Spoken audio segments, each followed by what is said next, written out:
नमस्कार, मेरा नाम मुखंडिया है। तेलंगाना से आए मैं। वो मेरे साथ तो इंडस्ट्री है, फैक्ट्री सा नागार्जुना सागर, वो सब इंडस्ट्रियल है। और ये क्या बोलते हैं, हॉस्पिटल्स है। मैं पॉलिटिकल में है, पहले पॉलिटिकल में है। हॉस्पिटल में ज़्यादा మన గరీబ్ వాళ్ళు ఆయన తెలుగు ఈ లేని వాళ్ళకి హాస్పిటల్లో చాలా అన్యాయం జరుగుతుంది మా దగ్గర. ఎమర్జెన్సీలో నేను రావడానికి కారణం కూడా మా గురువు గారు బెంగళూరులో కలిసి ఒక వెంకట సర్కార్ గారు, ఆయన కలిసి నేను ఏదో పని మీద పోతే రైల్వే స్టేషన్లో కలిసిన తర్వాత ఏం చేస్తున్నాను అంటే షో అని చెప్పిన తర్వాత సార్ నెంబర్ తీసుకోవడం జరిగింది.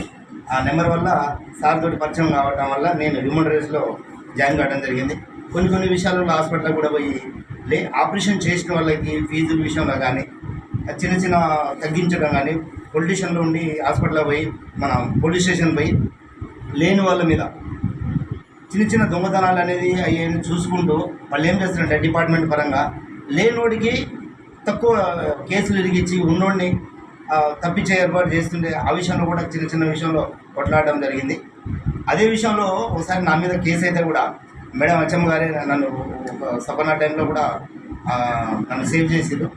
ఆల్రెడీ నేను ఒక చిన్న ఫైర్కి పోయినందుకు నా మీద నక్సల్స్ అనే కేసు పెట్టి దాన్ని ప్రూఫ్ చేసుకోలేక మళ్ళీ తర్వాత నేను రిటర్న్ కేసు వేసిన, అంటే ప్రైవేట్ కేసు వేసిన. నేను ప్రైవేట్ కేసు వేసిన తర్వాత నా మీద పెట్టిన పిటిషన్ ఎస్ఐ పొలిటికల్ లీడర్ వాళ్ళు కూడా తట్టుకోలేక మళ్ళీ మా జాబ్ ఎక్కడ పోతే అంత ఇబ్బంది అవుతుందని చెప్పి మళ్ళీ వాళ్ళు నాకు వచ్చి సాక్ష్యం చెప్పడం జరిగింది. ఆ కోర్టు నుంచి నేను సేవ్ అవ్వడం జరిగింది.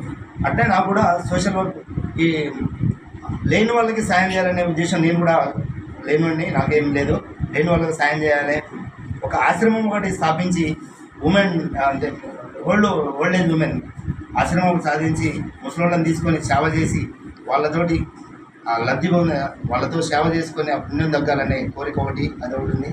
అట్లనే ప్రతి ఒక్క విషయంలో కూడా చొరవ తీసుకుంటాను. నేను ఎక్కువ ఏదైనా జరుగుతున్న బైక్ యాక్సిడెంట్ కానీ కార్ యాక్సిడెంట్ కానీ అయినా కానీ నేను పోయి అక్కడ దిగి అసలు ఏం జరుగుతుంది, ఎందుకు జరిగింది అనేది చర్చించడం వల్ల నేను అక్కడ దూరం అయిపోతున్నాను ప్రతిదీ. ఎందుకంటే ఆ నిజాయితీగా మాట్లాడటం వల్ల నేను ఆ సమస్యకి చాలా దూరం కావడం, నన్ను దూరం పెట్టడం.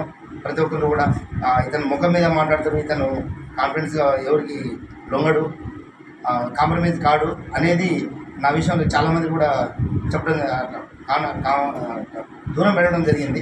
ఆ దూరం పెట్టడం వల్ల నేనేం చేస్తానంటే ఆయన దూరం పెట్టినా పర్లేదు, నేను చేసేది నా మంచి, నాకు నచ్చింది, నా మనసుకు నచ్చింది మంచి. ఆ మంచిలనే నేను ఏదైనా ఒకటి చేయాలి అనే ఉద్దేశంతో నా చేతనంత వరకు సేవ చేసుకుంటూ గురువు గారు చెప్పిన సలహా ప్రకారంగా ఆ స్వచ్ఛంద సేవ చేసుకుంటూ హ్యూమన్ రైట్స్లో కూడా మహిళలకి న్యాయం కానీ మొన్న రీసెంట్గా మా దగ్గర ఒక సూర్యాపేట డిస్టిక్లో లేడీ ప్రిన్సిపాల్ టీచర్ స్టూడెంట్స్ తోటి బీర్లు తెప్పించుకొని ఇట్లా చేస్తుంటే కూడా మేము కూడా పోయి వాదించినాం. మీరు ఒక విద్యా సంస్థకి అధిపతి ఉండి కూడా మీరు విద్యా బోధన చేసేటోళ్ళు, మీ కింద ఎంతోమంది కలెక్టర్లు అవుతారు, లాయర్లు అవుతారు, జడ్జీలు అవుతారు, అలాంటివి ఉన్నతమైన స్థాయిలో ఉండి మీరు ఇట్లా చేయడం కరెక్ట్ కాదని చెప్పి మేము కొట్లాడడం జరిగింది. కొట్లాడడం వల్ల మేడంకి ఆమె జాబ్ నుంచి సస్పెండ్ చేయడం జరిగింది. అట్లాంటి చిన్న సేవలు చేసుకుంటూ ఈ స్థాయికి వస్తున్నాం. ఇంకా ముందు ప్రతి ఒక్క దాంట్లో కూడా పాల్గొని నా దగ్గర కూడా ఇట్లనే సేమ్ మా ఏరియాలో తెలంగాణలో సార్ని పిలిపించుకొని మిమ్మల్ని అందరిని పిలిపించుకొని నేను అక్కడ హ్యూమన్ రైట్స్ పెద్దగా అంటే ఎక్కువ సభ్యత్వం ఒక 200-300 సభ్యత్వం చేసి సార్ని ఇన్వైట్ చేసుకొని అక్కడ 300 మందితో మీటింగ్ పెట్టి నేను సభ్యత్వపరంగా అక్కడ మా తెలంగాణలో కూడా హ్యూమన్ రైట్స్ ఏంటంటే ఎవరు తెలియదు. ఇప్పుడు సార్ చెప్పిండు హిందీలో, అడ్వకేట్ కాబట్టి మీరు చూడగలిగారు, ప్రతిదీ చదవగలిగారు, చెప్పగలిగారు. ఆ ప్రకారంగా మాకు అక్కడ ఎక్స్ప్లెయిన్ చేసేటోళ్ళు ఎవరు లేరు.